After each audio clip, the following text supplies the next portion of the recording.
Foi lançado em BH um livro que resgata artigos econômicos publicados ao longo de 40 anos.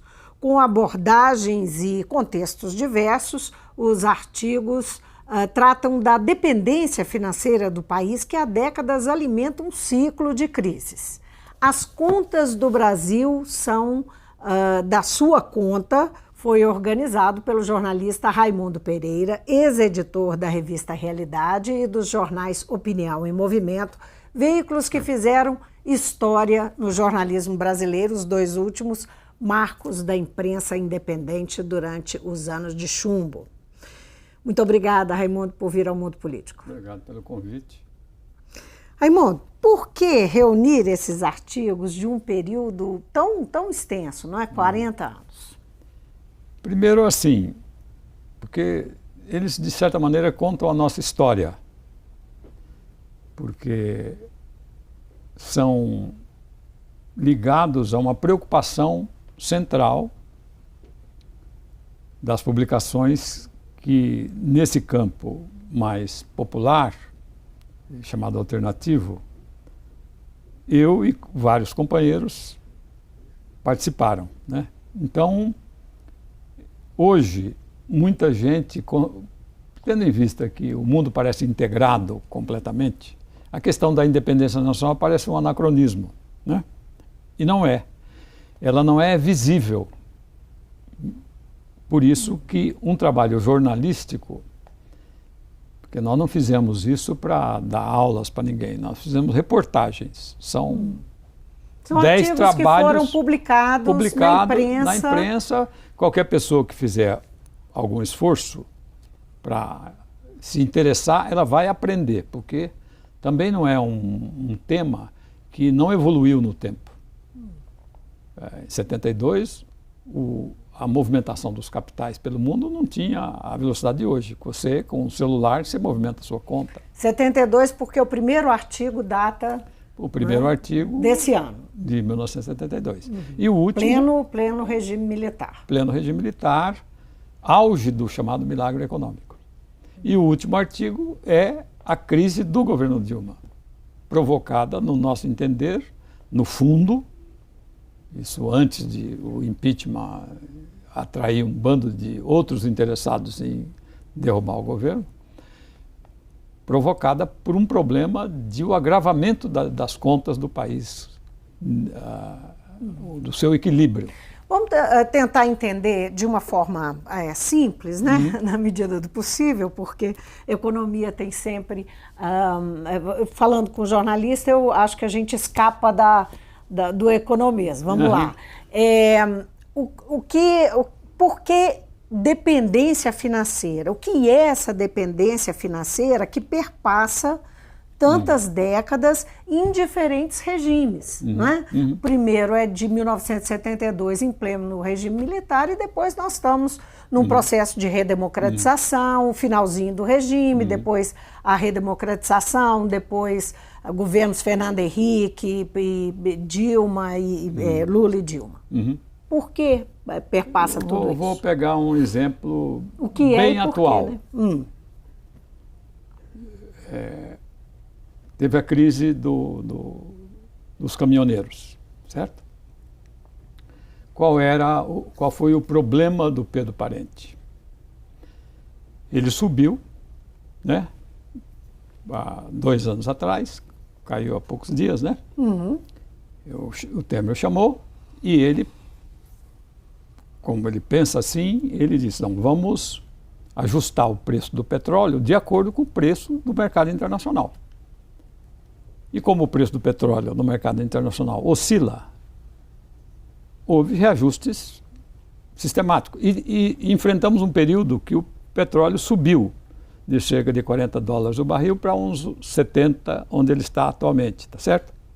Então, nesse período, houve uma série de aumentos, muitos diários. No segundo dia, depois da greve, do início da greve, teve um aumento do diesel, né? E houve vários antes. Agora, o que isso tem a ver com finança? Nessa semana, na terça-feira, o Luiz Gonzaga Beluso, que é um economista, tem até fama, uma certa fama internacional, que ele é considerado, nesses que não são do mainstream, ele é um dos grandes.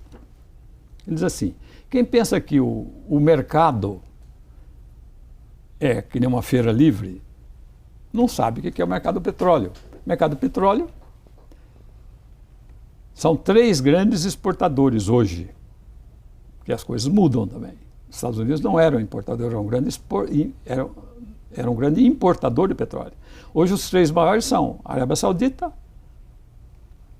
Rússia e Estados Unidos. O preço do petróleo oscilou muito nesses últimos anos em função da política do dólar. Por que os árabes se juntaram e fizeram a OPEP? Porque os americanos desatrelaram o dólar do ouro, a mercadoria deles vendida a um preço de banana, com a elevação das taxas de juros que quebrou um monte de países, eles passaram a ter uma renda cada vez menor. Então o que eles fizeram? Puxaram o preço do petróleo. O preço do petróleo chegou na alta a $150 o barril. Agora, Raimundo, puxando aqui para a nossa questão, que é a dependência financeira. Quando o Brasil toma essa decisão, o governo brasileiro toma a decisão de fazer esse atrelamento, quer dizer, na figura do Pedro Parente, né? Ele está determinando uma política que estabelece uma maior dependência financeira. Mas isso é um exemplo que você está dando agora, não é? Isso. Quando a gente fala em dependência financeira, ao longo de 40 anos, de 4 décadas, em épocas diferentes e tal, nós estamos sempre fazendo isso. Isso significa o quê? A gente não produz para ficar independente, só para ficar mais claro, como um todo, não é? O medidor disso são as relações do país com o exterior, o que se mede. É isso o que você obtém Aham. com o que você faz e vende para fora, seja mercadoria, seja serviço. E o que você paga pelo que o exterior manda para nós, seja mercadoria, seja um serviço. Tá. Então é a velha história de vender banana. Vender pau-brasil, vender café, vender soja, minério de ferro, e do outro lado os caras estão vendendo máquinas operatrizes. Hoje um computador que tem mais de 1000 chips, e como o Mercadante falou numa viagem à China, ele diz, olha, o que a China se industrializou bastante. Tem grandes empresas, inclusive na área de tecnologia, né? Então ele dizia, nós mandamos 3 caminhões, 3 navios de soja, e vocês nos mandam um computador. Então foi uma questão de também políticas que não, diversos governos que não investiram, não tiveram uma política de investimento você nessa criar uma independência, indústria, criar condição. Nós tivemos um processo de desindustrialização grande, não? Grande.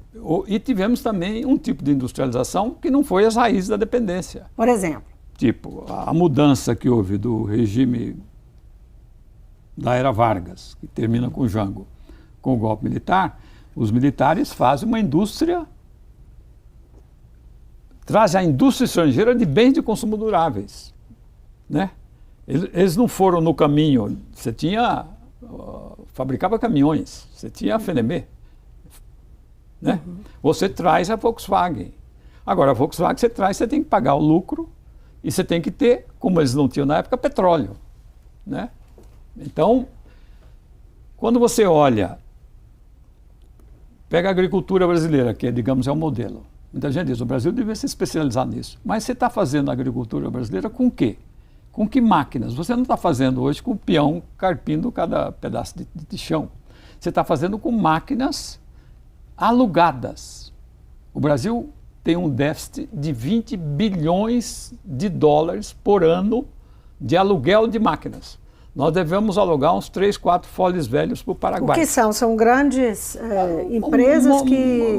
Qualquer máquina mais sofisticada, desde uma máquina que é um celular, que você não fabrica, você tem algumas Mas é fabricado fora? Elas são máquinas fabricadas fora? Não, as chips, as pastilhas, que são a alma dos computadores, nem a China fabrica ainda. A briga dos Estados Unidos com a China é que os americanos ameaçam de dificultar, porque a alta tecnologia está com os países capitalistas muito desenvolvidos, né? Então você tem que fazer um esforço de criar renda para as relações internacionais serem mais equilibradas. Como é que você tem alguns momentos delimitados? Você citou o milagre brasileiro, tem o final do regime militar, né? Ali os primeiros anos da década de 80. Né? A matéria é muito interessante ao mostrar aspectos, o livro. Por exemplo, o que são as fronteiras do país do ponto de vista do capital? Aí tem uma reportagem. Nós ajudamos uma cooperativa gaúcha a ganhar. A única causa que eu tenho conhecimento foi cancelar uma dívida externa do Bank of America. O artigo chama-se A Luta Exemplar das Cooperativas Gaúchas contra o Bank of America. Que o nosso repórter, ele descreve com detalhes o que são as fronteiras financeiras do país. Nosso repórter, porque foi publicado em qual veículo? Nós fizemos uma revista para as cooperativas. Sim. E o texto era nosso, tá certo? O repórter era nosso, né? Então, o sujeito foi ver, porque as pessoas não veem, a dependência financeira não é visível, tá certo? Ele aí mostra que você, para entrar dinheiro no país, a moeda que circula no Brasil é o real, não é o dólar, né? Então, ele mostra como foi que se cometeu uma fraude inicial e depois ela foi acobertada e teve uma luta e... Isso foi julgado na Justiça Americana. Justiça Americana, entendeu? Outra coisa, a Dilma subiu. Ela começou a baixar os juros. Todo mundo resolveu o problema, porque o problema é os juros altos. Aí nós vimos... A culpa de tudo eram os juros altos. Os juros altos. Nós vimos, bom, o juro diminuiu, mas o montante pago pela dívida não diminuiu. O que aconteceu? Então, nós fomos, no caso, inclusive fui eu, pegamos todas as nossas credenciais, que o Banco Central não abre para qualquer Zé Mané, entendeu? Então, eu peguei minhas credenciais de Veja, da Playboy, que eu tinha no Banco Central Americano pela Playboy. E fomos lá ver o que acontecia. A dívida brasileira é rolada no overnight. Quem tem muito dinheiro compra títulos da dívida pública e pode receber os juros no dia seguinte. Esse é o segredo. O Mané pode pensar que ele pode pegar, mas isso não é. É o dinheiro do grande capital que circula no juro da dívida pública. Então, o capital estrangeiro começou a ver que o juro estava caindo. Então, o que ele faz? Você tem papéis de longo prazo e papéis de curto prazo. Então, ele foi abandonando os de longo prazo. Ele disse, não vai dar certo. Isso aqui vai quebrar. Então, o que o Banco Central fez? O Banco Central comprava papéis vendidos a longo prazo do sujeito que tinha o título, pagava o juro para ele e vendia no curto prazo por um juro mais alto. Porque o Brasil... Que é uma lógica inversa, O Brasil é um país chamada anomalia tropical. Os países, de modo geral, têm a sua dívida e pagam juros mais altos para quem deixa mais tempo com ele, que é mais arriscado. De curto prazo são mais baixos. Os Estados Unidos hoje é 4% no longo prazo e 0,5% no curto prazo. Então, o que fazia o Banco Central? Comprava o juro do fundo de pensão, que tem a obrigação de guardar esses títulos por longo prazo, mesmo não tendo um rendimento muito grande. E emprestava aqui no prazo mais alto, no juro mais alto. Então, ele pagava o juro anterior e pagava um sobrepreço. Então, não diminuiu a carga de juros pagos. Isso é uma reportagem. Sim. Isso aí é ir lá no Banco Central, o sujeito entender. Porque não é um livro simples. Porque para nós entendermos, não foi simples, mas está escrito em linguagem jornalística, nós entendemos. E traduziram. E traduzimos e achamos que as pessoas que quiserem entender, a pessoa que quiser entender o mundo mesmo de hoje, tem que entender o mundo do dinheiro.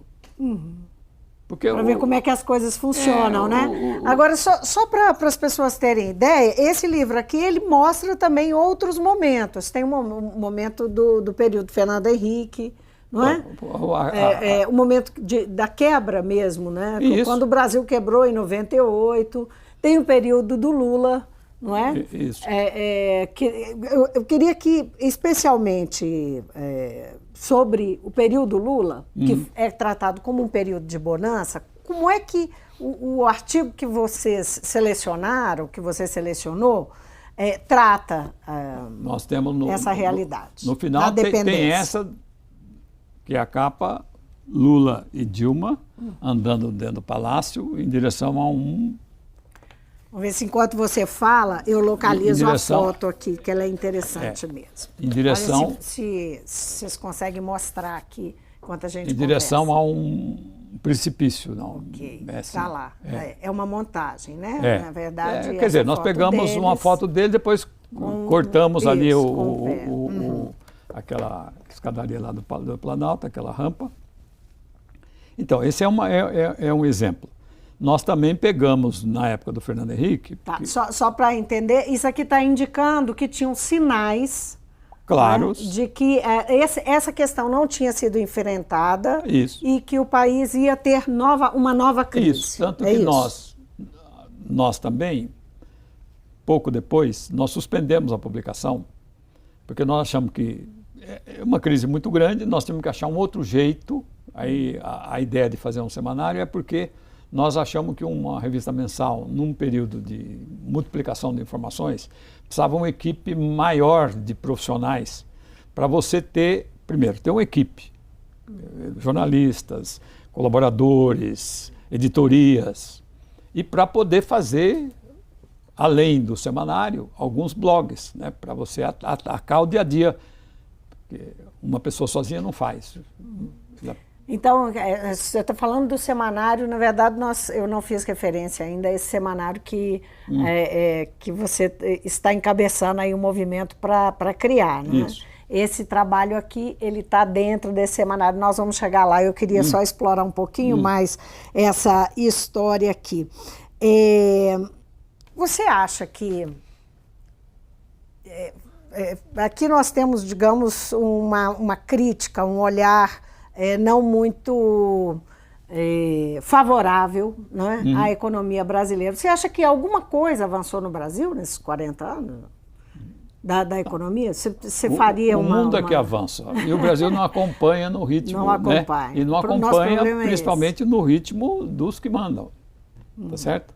Que, digamos, você tentou tirar um atraso na era Vargas, industrializando o país pesadamente. Certo? Você não fez nada desse tipo nos campos novos de conhecimento. O que você fez para... O problema é que nós estamos ficando para trás. Para trás. Você tentou, na época do Sarney, fazer uma política de informática, mas ela foi sufocada também, não deu em nada. Né? Você acha que essa situação que nós temos tem a ver com uma crise cíclica que o capitalismo vive, ou nós temos uma crise cíclica tupiniquim que não tem nada a ver? Dá para fazer uma relação entre as duas? Nossa competência, nós fizemos essa crise grande do capitalismo agora de 2007, 2008, né? Nós vimos e tentamos acompanhar. Estamos, inclusive, examinando, porque ela foi resolvida de uma maneira financeira espetacular, né? Porque os bancos centrais jogaram o juro para zero, sendo isso insuficiente, eles começaram a comprar títulos do mercado para animar o mercado financeiro. Isso teve repercussões grandes aqui dentro, porque a Dilma falou do tsunami monetário. O juro está lá embaixo, o sujeito sai daqui, pega lá uma taxa de juros muito baixa e empresta aqui a taxa de juros muito alta. Só que depois ele tem que pagar, né? Então, essa situação, aí tem uma ligação bem clara. A Dilma falava, nós estamos sendo inundados, porque eles, para sair da crise, compraram os papéis do sistema financeiro americano, colocaram dólares para eles no Banco Central, a juro bem baixinho, para eles saírem para o mundo afora emprestando a juro mais alto e ganhando, né? Então, tem essa correlação. Agora, a nossa crise é uma crise do desenvolvimento capitalista retardatário, né? Quer dizer, algumas coisas você acompanhou e algumas você nem se propôs a acompanhar, né? Bom, então, além o livro, ele está relacionado com esse semanário que está em processo de criação. Uhum. Como é que é a proposta desse semanário? A proposta basicamente é assim, É um jornal ou é uma revista? Um semanário você está chamando semanário de... é uma revista. Uma revista. É uma revista semanal, como as revistas semanais que existem, mas associada a como todo mundo faz hoje também, tem uma publicação digital. Uhum. Nós somos, assim, há décadas, admiradores da grande imprensa inglesa do semanário, que é a revista é o Economist. Pra você ter uma ideia, o Economist, quando se diz que as pessoas não leem mais, o Economist vendia 300 mil exemplares de assinaturas impressas, hoje está vendendo mais de 1 milhão impressas, além de estar vendendo 700 mil assinaturas digitais. E é uma publicação assim ultra sofisticada, ultra contra o campo popular, porque é uma revista do capital financeiro, mas que dá gosto de ler, porque você vê uma coisa inteligente. Ao contrário da imprensa antiga, dos americanos, do Hearst, do Pulitzer, que dizia que você nunca perde dinheiro quando você subestima a inteligência do leitor, portanto apostava na burrice. Essa não, ele diz, nós estamos aqui numa disputa pela inteligência do leitor. Então, nós achamos que nessa época de multiplicação grande de informações e muita informação também falsa, precisava ter um núcleo de profissionais e precisava ter receita. Uma revista mensal é uma receita por mês. Um semanário são 4 receitas. Nós tínhamos um orçamento de 100 mil reais. Nós estamos pensando no orçamento de 350 mil reais. Mas como é que mensais. vocês vão viabilizar isso? O semanário que nós tivemos em plena ditadura fechou por nossa deliberação em 1981, foi de 75 a 81, vendendo 10 mil exemplares no Brasil. 10 mil exemplares é isso. Aos preços dos semanários de hoje, é 350 mil, quase 400 mil reais. O semanário custa 16, 4 vezes 16 dá 64. 10 vezes dá 600. Só para deixar claro para quem está em casa, por que fazer assim, a essa altura da sua vida, da sua carreira, uma longa carreira de mais de 50 anos, pelos maiores veículos do país e também pela imprensa independente, né, e alternativa, por que entrar numa aventura, numa nova aventura? Assim, eu sempre trabalhei em equipe, né? Aprendi, não só na imprensa alternativa, o nosso trabalho na Veja, na época da ditadura, foi muito educativo para mim, né? E para trabalhar, para fazer, eu vejo o meu trabalho associado a uma formação de uma equipe. E achei que na época atual, para fazer alguma coisa que fosse útil ao Brasil, era melhor um semanário. Esse é o ponto, não é? Botar um veículo, tem tantos veículos, né, em circulação. Não, mas alguma coisa que acompanhe, porque a realidade é complexa. Muita gente tenta simplificar de uma maneira grotesca a realidade, né? Você vê o que foi a informação de WhatsApp dos caminhoneiros no fim da crise. Mas e a mídia? A mídia, a grande mídia, não é? Que tem mais... A grande mídia não ataca esses problemas porque o ângulo dela não pega. Por exemplo, nós vamos publicar na semana que vem, no site que nós temos, um balanço do que foi feito pela mídia brasileira sobre a greve dos caminhoneiros, dia a dia, todos os fatos, porque nós somos leitores dessa grande mídia, porque ela, se você lê com cuidado, você separa o joio do trigo. Tem um monte de gente boa trabalhando na imprensa, né? Então, tem os fatos e tem também os pontos de vista, que dominam os editoriais, os articulistas, o tom do jornal no geral, né? Então, você precisa de alguma coisa com um mínimo de estrutura para fazer um trabalho de contraposição a isso. Olha, o que eu posso te dizer que certamente é muito bem-vindo. Bom trabalho, boa sorte, né, com o projeto e obrigada por ter vindo conversar com a gente. Nada, agradeço a vocês pelo convite. Muito obrigado. Eu conversei com o jornalista Raimundo Pereira, ele é organizador do livro As Contas do Brasil São da Sua Conta. Raimundo também falou desse movimento que para a criação de um novo semanário popular, independente, com viés que faça aí um contraponto ao que a gente tem acesso na mídia e que tente explicar a realidade para as pessoas, traduzir essa realidade.